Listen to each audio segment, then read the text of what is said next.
and paths to healing. We're gonna talk a little bit about this very important topic under the perspective of Spiritism. And as always, I like to invite everyone to think of yourselves in the perspective of the topic, because when I put drugs, I mean, our minds tend to go initially to the person who is dying of overdose and that really heavy duty drug addict. That's not me, right? And so we tend to think of a whole bunch of people who we think that the lecture will fit right in, right?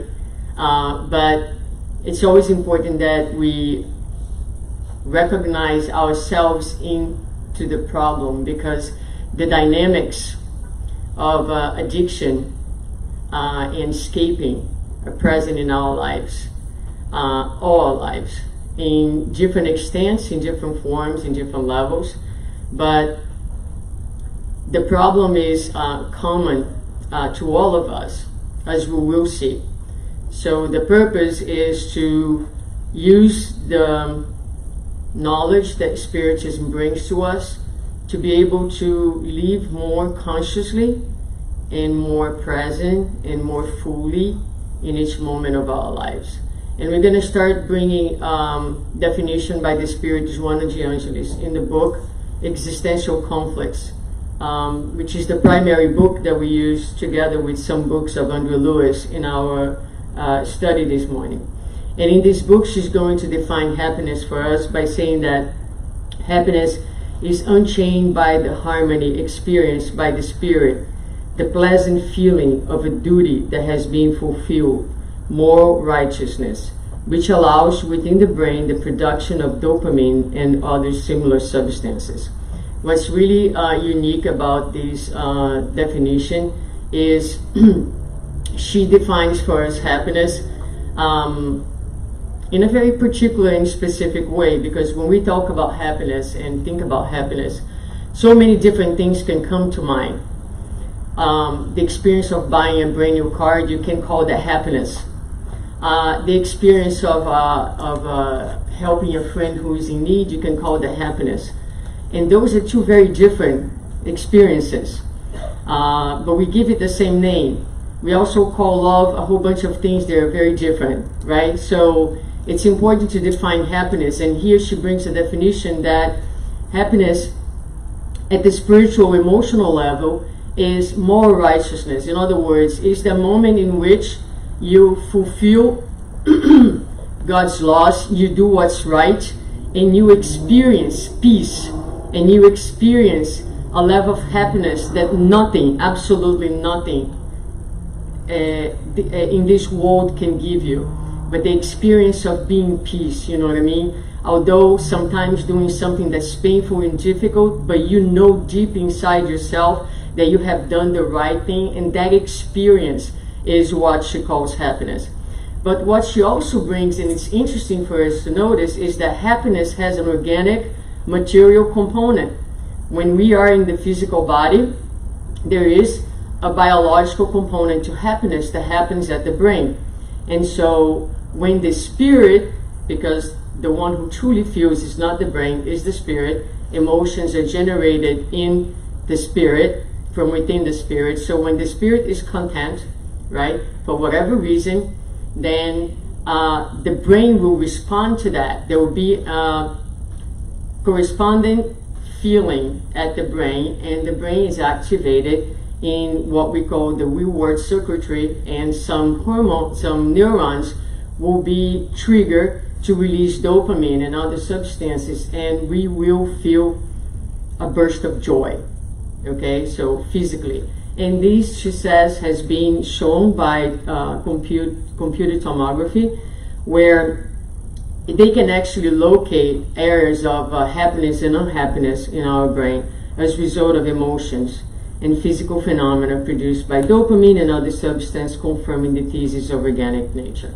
So that's what Juana tells us. So when we think of the brain, this pretty amazing structure, we we know about all the wonderful things that the brain can do, all the achievements that we witness today in the areas of arts, technology, all the advancements, but we tend to forget that the brain also does some very basic and primary functions. And some of these functions is just keep us alive. So the brain is the one who is controlling our breathing, for instance. The brain is the one that puts us to sleep every night, and where our dreams are actually imprinted. So the brain is responsible for a number of very basic functions, if you will. But among those functions, we also have the experience of pleasure that takes place within the brain, as we have seen. So this experience that we can call joy, happiness, excitement is, again, we have this little circuitry into our brain that's called the reward circuitry. So a neuron is activated, dopamine is released in the synaptic cleft, where there is a passage of information from one neuron to another one. And in that moment that dopamine is released, you feel super good. So you have a great feeling. And this circuitry can be activated by different things. Like I said, when you fulfill a duty, when you have a moment of spiritual growth, which I like to call the real miracles that happen in life, when we can overcome a difficult pattern, you will experience that. But also, when we have stimulus from outside, the same circuitry can be triggered. So when we use drugs, for instance, we will have an activation of the same circuitry, and we have the illusion of happiness for a moment. So what happens is, when we use alcohol, when we lit a cigarette, when we use any type of drug, this circuitry is activated, dopamine is released, and then suddenly all our problems seem to disappear in front of our eyes, and we feel good for a period of time. So if you get home at the end of the day and you're very tense and you had a very difficult day, you tell yourself, okay, I'm going to get my little dose of whiskey, or I'm going to have my glass of wine. And this is basically what we are doing. We are messing up with our brain chemistry and creating a moment where we believe we are a little happier than the rest of our days. So the thing is that we never knew of that when we were like children, but we heard of that, right? We witnessed some of that. My son came back from a party last weekend, and he told me, Mommy, I think that the father of my friend drank a little too much, because he was talking so loud, and then suddenly he was saying a whole bunch of bad words, and he was like laughing for no reason. And I think that that's what drunk is. I said, yeah, sounds like it. Sounds like it. So anyway, so what happens is, he has never experienced that, but he hears about it. So one day he's going to want to try it and see what that feels like we all did one day, right? And so then you try it one time, and then you're like, this is interesting. And then you try a second time, and you're going to do that, occasionally when you go to a party, on weekends, maybe on vacations. But then for some reason, you try again. Now it's no longer an occasional and weekend thing. Now it happens at the end of each day. And then for some of us, it starts happening earlier in the day. It's no longer the end of the day. Now it starts at lunchtime. And then sometimes it starts in the morning. And so the pattern continues to develop, and we end up in what we call dependence and or addiction.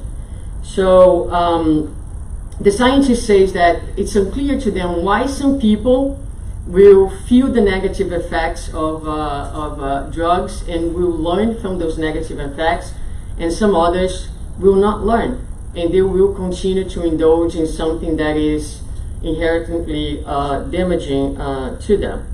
So we will have a number of people walking around. You know, we have the people that we like to think are, you know, overdosing and dying, but we also have a number of people in our society today for whom alcohol becomes a must thing at the end of each day, where they don't realize, but the alcohol or whatever drug of choice becomes something that they depend on.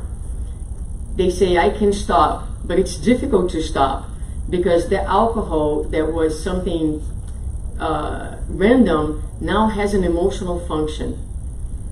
It's fulfilling something. It's helping with something, right? And so there are different levels. I think that's what I'm trying to say. Different levels of addiction, different levels in which those drugs, they end up taking a role in our lives and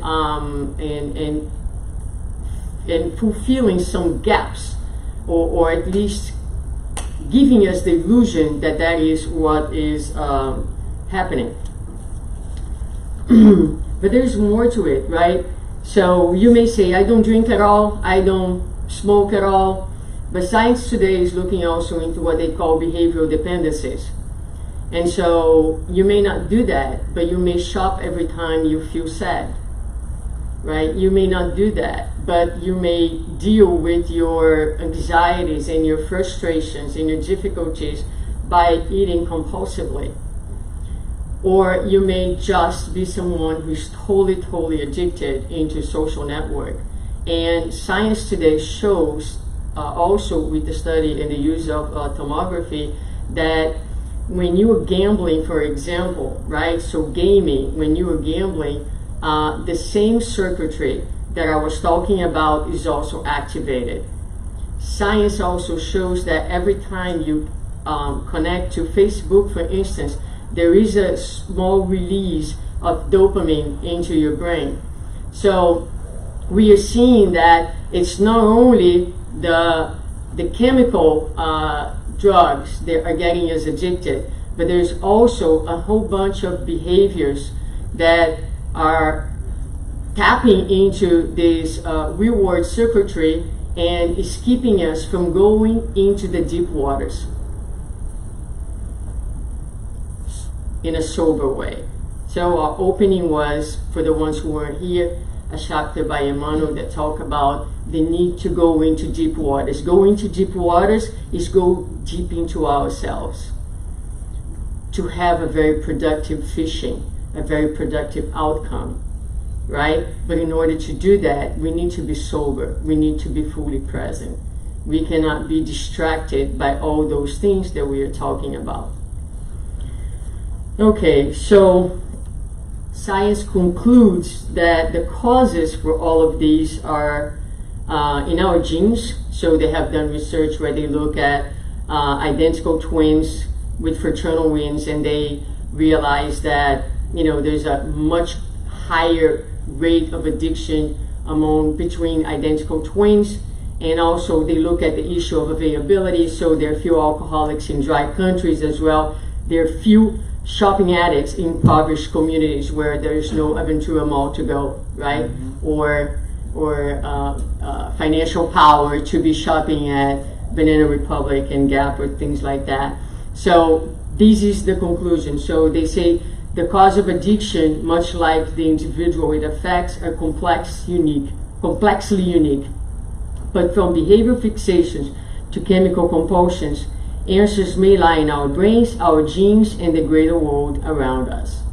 So that's the materialistic perspective. So for us, we add another component to it. So going back to Suzana Giangeli, she'll say that in the psychogenesis of drug addiction, there is a bewildered spirit, insecure, sometimes rebellious, that brings with it from the past a heavy load of frustrations and defiance. So Joanna is looking at a spirit who is bewildered, right? Who is experienced a lot of struggles and disconnection. So that can be, and the opening reading also said that can be any of us. right? We all have moments in our lives that we feel this way. The life seems to be a little overwhelming, a little too much. But she also brings other important words: rebelliousness, defiance. So we're gonna get to that in a little bit more. But a spirit who has a difficult time accepting life, accepting the challenges, and wants to take control over life, when in reality we don't have control over our lives, right? We have to some extent, but there's always a higher plan that is set for all of us, that comes from a higher source and higher intelligence that knows better what's best for all of us. And she's going, I'm not going to read all of these, but she has 3 chapters in this book for anyone who is interested in going a little deeper into it. And one that talks about drugs, one that talks about tobacco, and one in alcoholism, chapters 12, 13, and 14. So on chapter 12, she highlights some of the causes for the use of drugs. And as we can see here, she's talking about feelings of fear, a spirit who is fearful, and but also who has this perspective of life being unfair, unjust.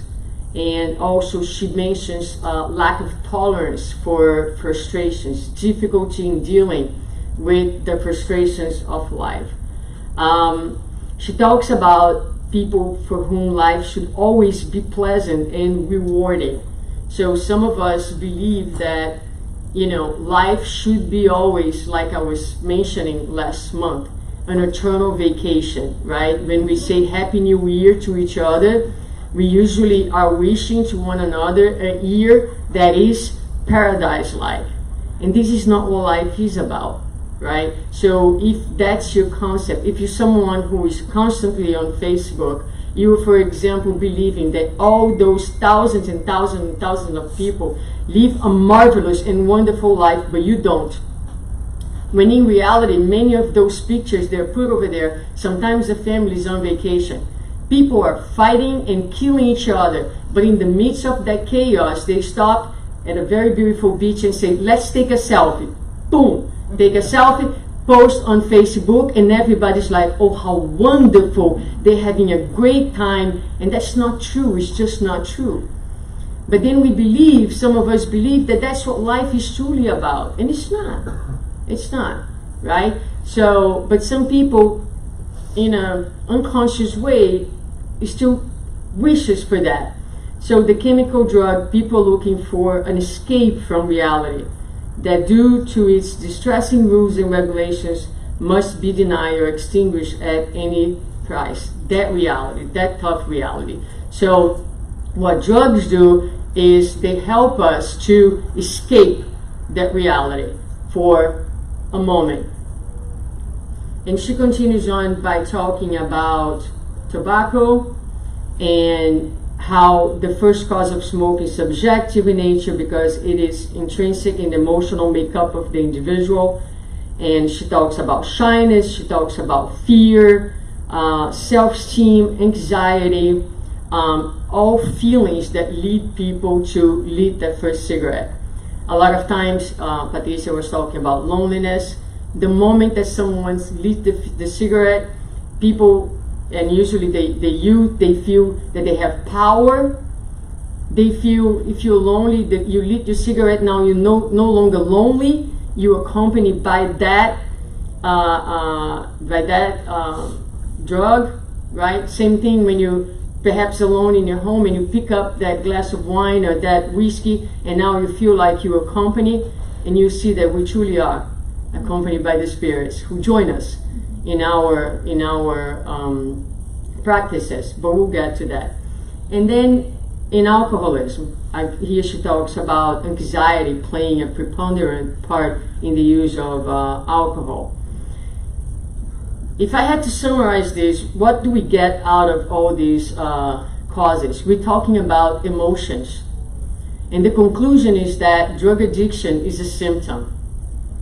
We don't treat drug addiction by tackling the symptom we need to understand that any type of addiction, any type of dependence, it speaks about a spirit who is emotionally in distress and who needs help at the spiritual and emotional level. So addiction is a symptom. It's not a cause to be treated. The causes are much deeper.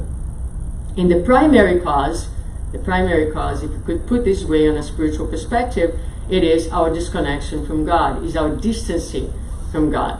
When we distance ourselves from God, we're distancing ourselves from the highest, most powerful and loving reference that we have in our lives. And if we lose this connection, if our Wi-Fi is so poor that we lose the connection, now we become our own reference. And we live our life through the lenses of ourselves as a reference.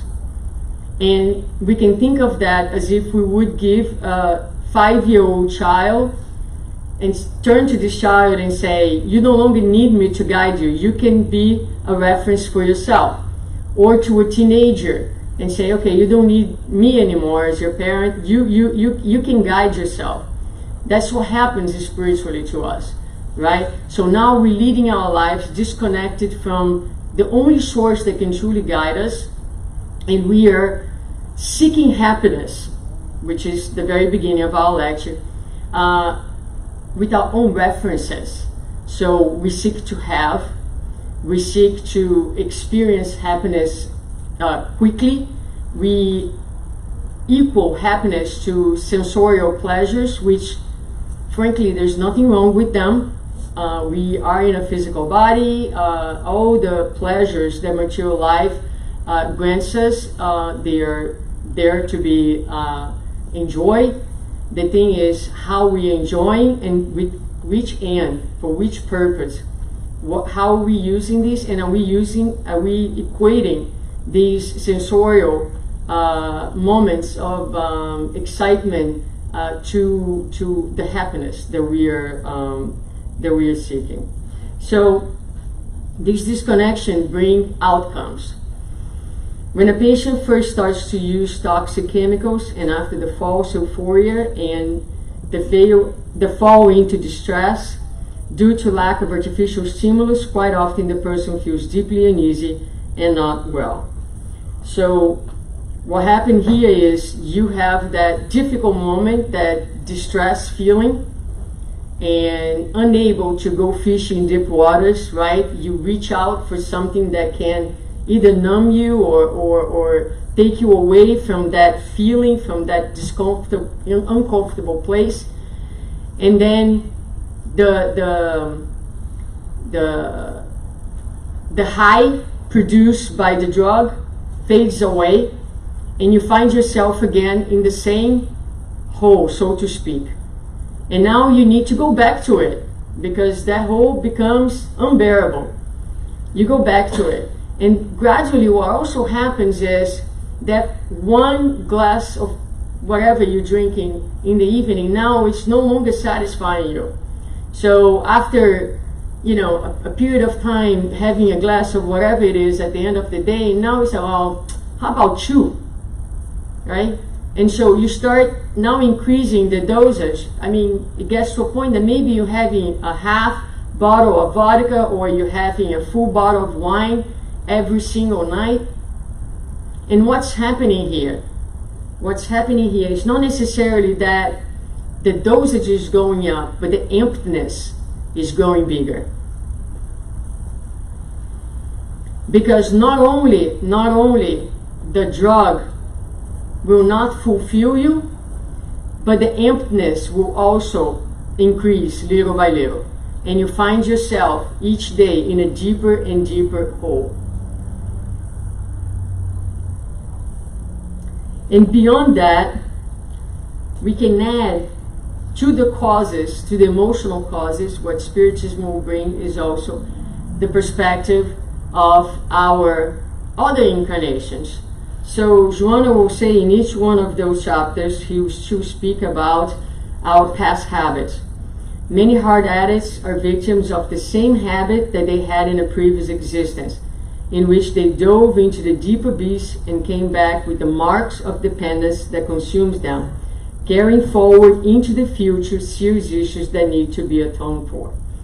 So, with the Spiritist perspective, there is all the troubles of the present moment, but a lot of times she's telling us the ones who become dependent and addicted to anything, they bring already this pattern, this behavior from past lives, which is ingrained in their psychic. Wounds that have not been attended, and habits, poor habits that have been built.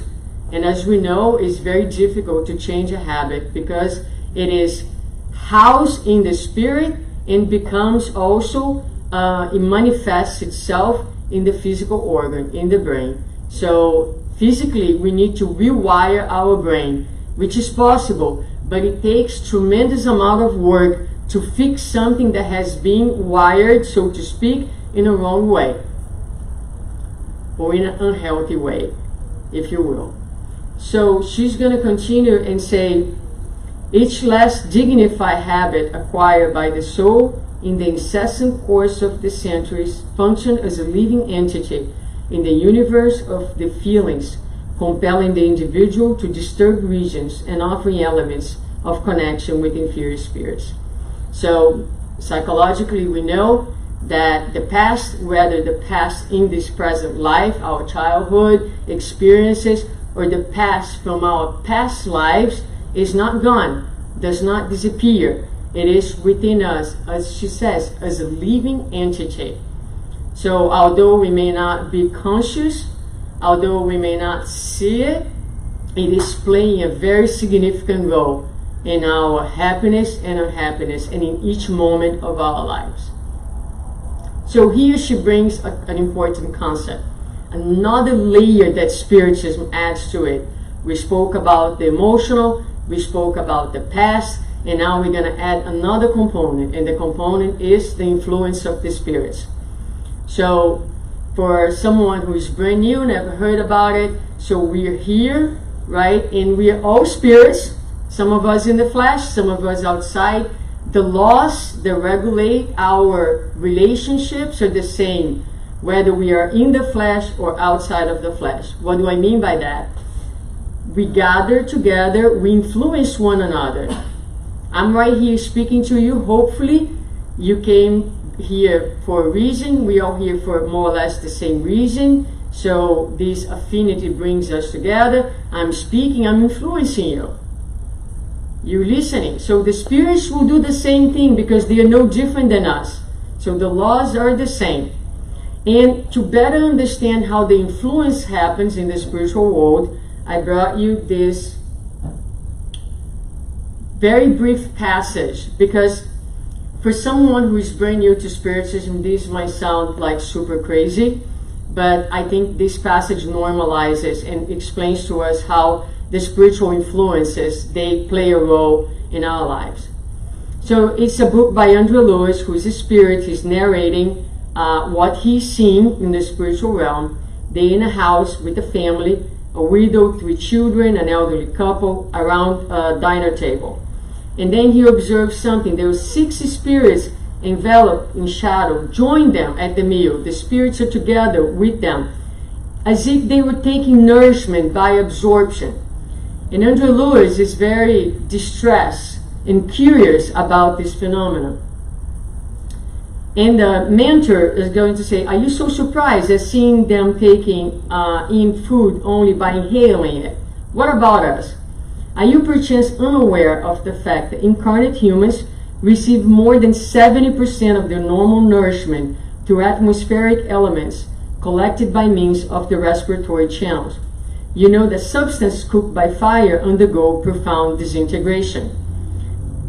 Hence all the focus that yoga and so many other disciplines have on breathing, and capitalize on breathing, because we are indeed inhaling substances that can help with our nourishment.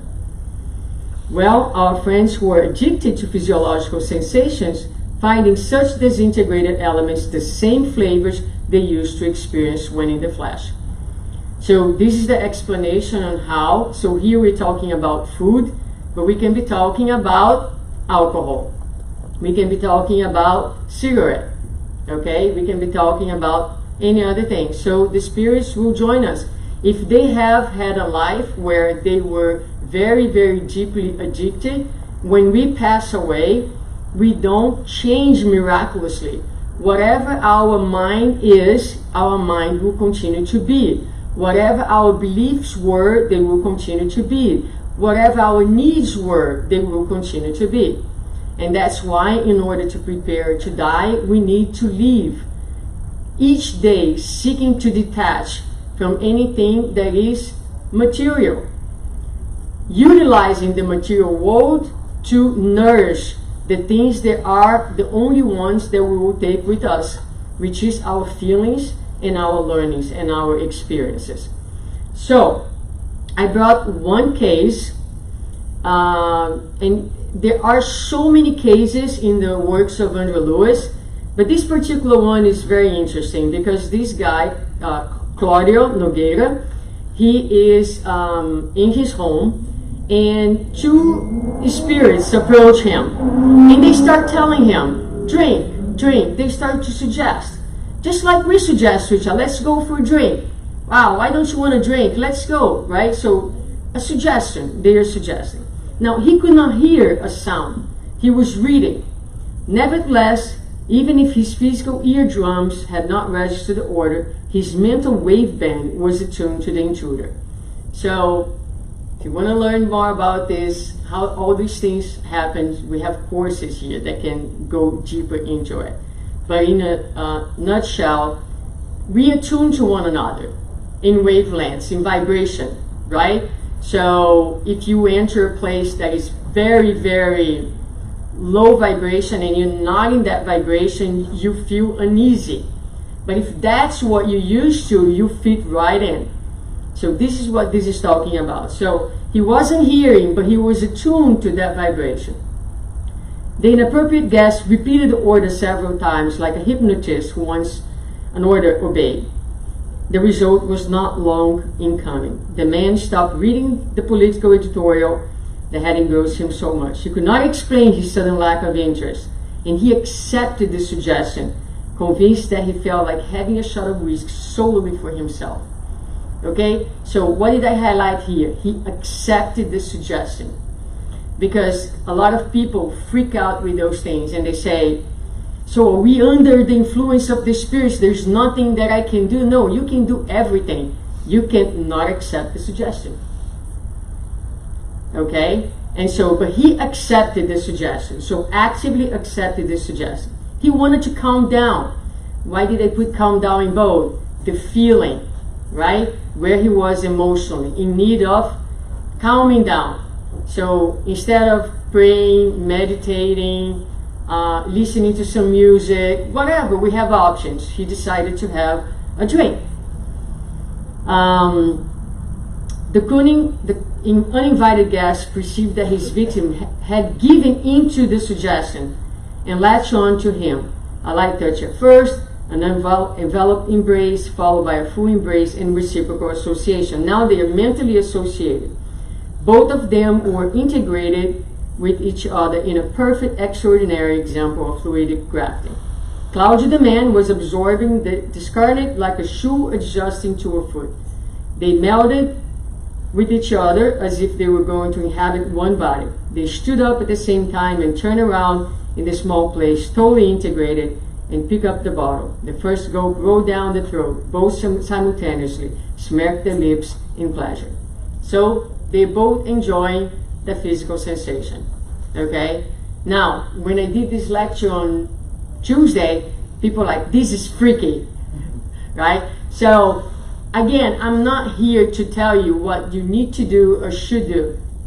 And I honestly don't think that this is about making anyone feel bad. I think it's about each one of us doing our homework and checking with our unconscious, what are we doing? But most important, why are we doing? So it's not, I'm not here saying don't have fun, don't have pleasure. It's not that. But it is, You with yourself, pay attention to what you're doing and why you're doing. So another important aspect is Andrew Lewis was curious about how much of an influence that spirit had on that man, on Claudio. Was he like so obsessed, like we like to say, that he could no longer reason? Was the influence so deep that there was nothing that he could do, like power-wise to block that influence? And as he observes, he realizes that I could see right away that he remained free inwardly. He was not experiencing any kind of torment as he yielded. He merely hosted the discarnate and willingly accepted his guidance. There was no symbiosis in which he was the victim.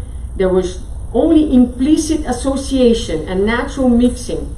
The experience was based on percussion, appeal and response, all strings absolutely in tune. The discarnate suggested, the incarnate agreed. The former requested, the latter conceded. In other words, you can say, oh, this is obsession. No, simply suggestion. Simply suggestion, right? And again, nothing extraordinary to this. It happens every day in our lives among incarnates. I suggest, I send the idea to you, you embrace that idea, we associate, and we become partners in what we are doing. He was free. He was not in a position where his mind could not function or he could not reason.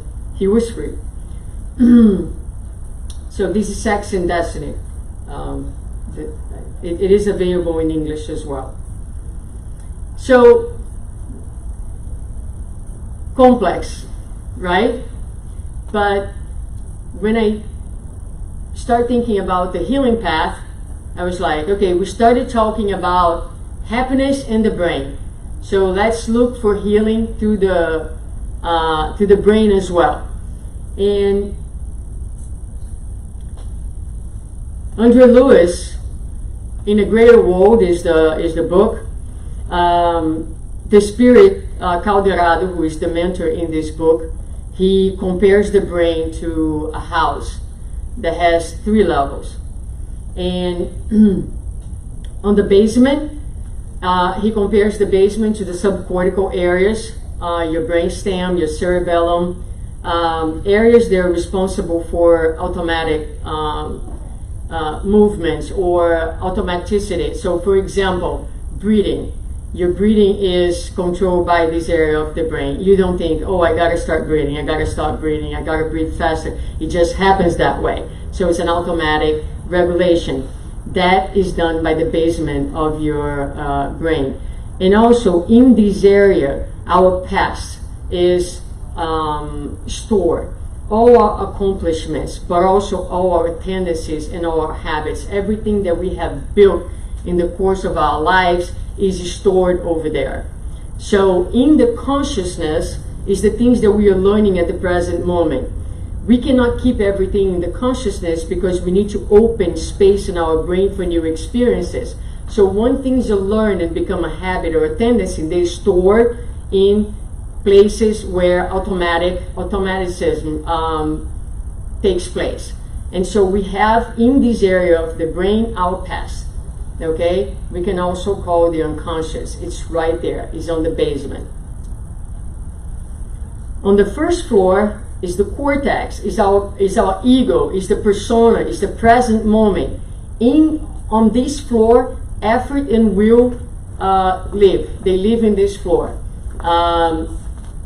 Residing down here are automatic impulses. Residing on the first floor, this couple, Miss Effort and Mr. Will. And so they are operating in the present moment, and they are taking charge of our current acquisition. So everything that we are learning in the present moment, everything that we are building happens in this area of our brain. And then we have the second floor. The second floor is the prefrontal cortex.